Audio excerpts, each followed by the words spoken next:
Well known in the music industry for his consistent release schedule and high levels of moral character, Jordan Carter, aka Playboi Carti, will quite literally be feeding the fans today. My aim for this video is quite simple and evident from the title. I will be searching for food and ingredient references across the Shakespearean level poetry that is Playboi Carti's lyrics on the 4 different projects he's put out, mainly being the self-titled mixtape, Die Lit, Whole Lotta Red, and Music. I usually only do this for albums, but I think Carti fans would shoot me 40 times in the street if I didn't cover self-titled, so I think I will be doing that today. I probably would have more luck creating varying cocktails of cough syrup and associated items from the ingredients collected, but we're gonna try and make a culinary masterpiece today. I think it's also a great time because we both know Carti's never dropping again. Released back in 2017, Playboi Carti's self-titled debut mixtape burst onto the scene with a fresh and catchy sound, as well as some undeniable hits that I think any Zoomer old head like me would be feeling instantly nostalgic upon hearing. This was way back in the day when Carti was actually still capable of speaking English. You don't really need an advanced degree in Cartinese to understand what's going on here. From self-titled, we see food references to Sprite and beans, ice cream and cream itself, salad, and half and half because song titles count too. Transitioning to Die Lit, which is Carti's debut studio album, this album introduces a lot more aggressive, hard energy, as well as a far more feature-heavy track list. I believe the artistic philosophy and DNA found on Die Lit would carry forward far more than what was on the previous project into his later work, which I can say that I'm personally quite thankful for, as it's a direction that I enjoy. And if you'll actually excuse me for the moment, I have to do something. Die Lit gives us a few more solid ingredients with mentions to apples and pears, coffee, cookies, rice, cranberries, and bread. Whole Lotta Red, despite infamously being hated on immediately after its release, I would say is probably my favorite Carti album and definitely the most insane music I have ever seen live, specifically when I got to see him on the King Vamp tour in 2021.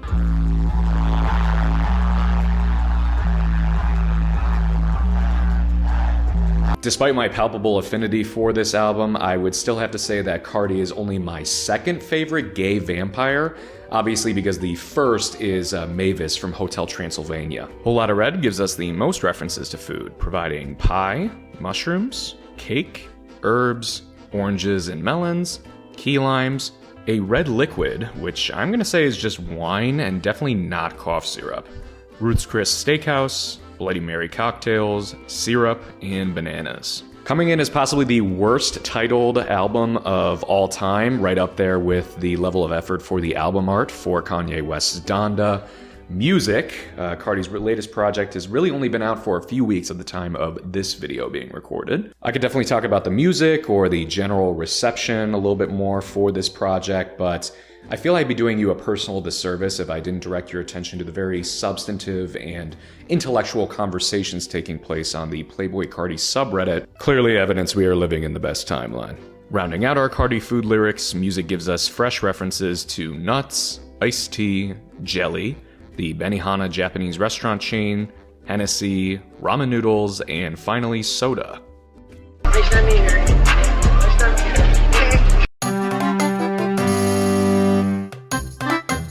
With all of Carti's discography covered, I counted 20 unique ingredients and 11 additional references to food in some other form, including completed dishes and restaurants, to bring us to a total of 31 unique food references overall. For total food preferences by project, we got 6 from self-titled, 8 from Die Lit, 13 from Whole Lotta Red, and 11 from Music.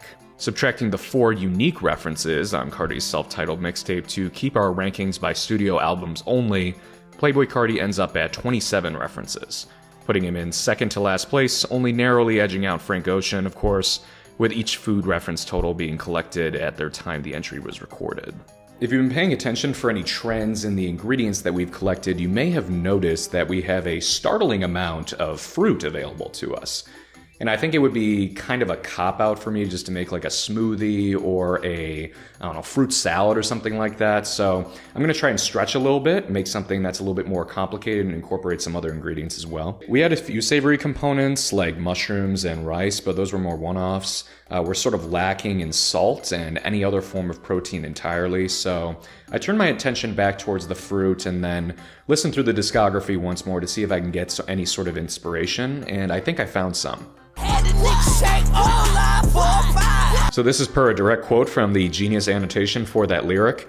Carti claims to have had his friends in jail stab and rob Ola, who's this other Atlanta rapper, for a mere pie. Can you imagine how delicious that pie must have been in order to incentivize violence? It is clearly my calling to attempt such a feat. The 8 components that make up today's recipe will be chilies, orange, syrup, red, nuts, apple, cranberry.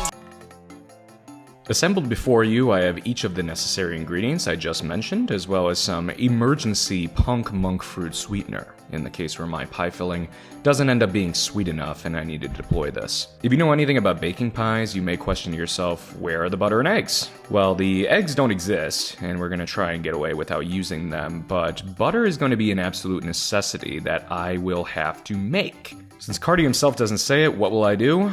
I will simply make it myself.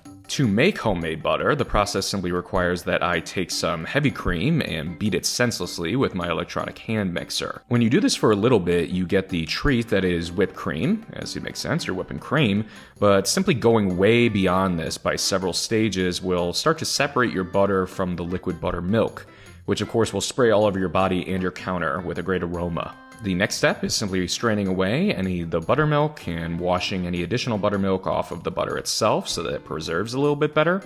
And then you're left with a perfectly round butterball.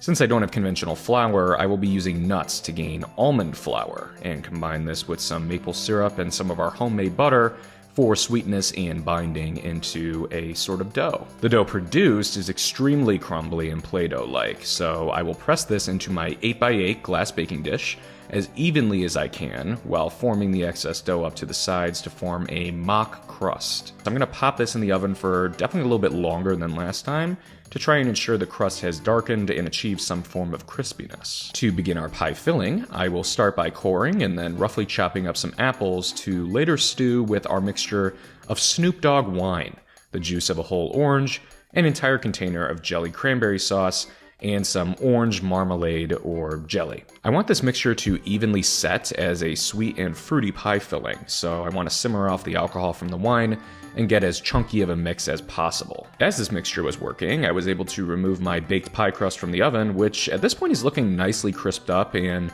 definitely deep enough to hold a decent amount of my vampire blood red filling. I'll add my apples to the mixture, slowly but surely stewing them and softening them for their eventual transfer to another bowl to be pulsed into a very hot fruit mixture that the consistency of an applesauce. As I am out of pots in my kitchen at this point, I will use the same emptied pot to warm up some cream properly and reduce it a tad before adding back in my bloody fruit mixture. Sadly, due to the level of cream involved, my pie filling has gone from whole Lotta Red to whole lot of toasted mauve, which definitely got my red 40 food coloring trigger finger itching. I'll add some more homemade butter to try and get this mixture a little bit more silky, but it was at this point I had determined that I had way too much filling for the size of my pie crust, so I pulled an emergency maneuver and quickly transferred the excess filling to an ice cream container, which is now the 3rd time already I've made ice cream on this channel. I've been very loyal to the ingredients I've been allotted so far, but I noticed my filling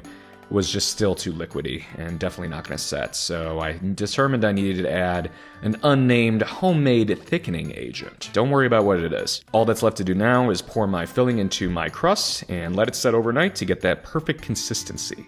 Now that I got my completed and rested pie in front of me, there is a big question at the front of my mind, and I'm sure it's at the front of yours as well. Would you stab somebody to receive this pie as payment?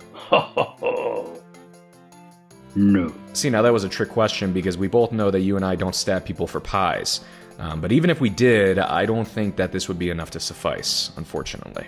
Though the mixture tasted quite sweet from the fruit prior to setting overnight, I would say that this pie filling would have benefited from some punk monk fruit extract. The orange and apple flavors are the stars of the show here in terms of flavor, but putting aside the need for more sweetness, I'd say the consistency of it was actually pretty ideal. My almond crumb crust completely stuck to the baking dish, so I had to repeatedly explode it into fragments to try and eat it. But when paired with the texture of the filling and you get a good bite, I would say your brain would instantly recognize this as a pleasant pie. While the pie itself, I'd say 6 out of 10, somewhat disappointing because of the lack of sweetness.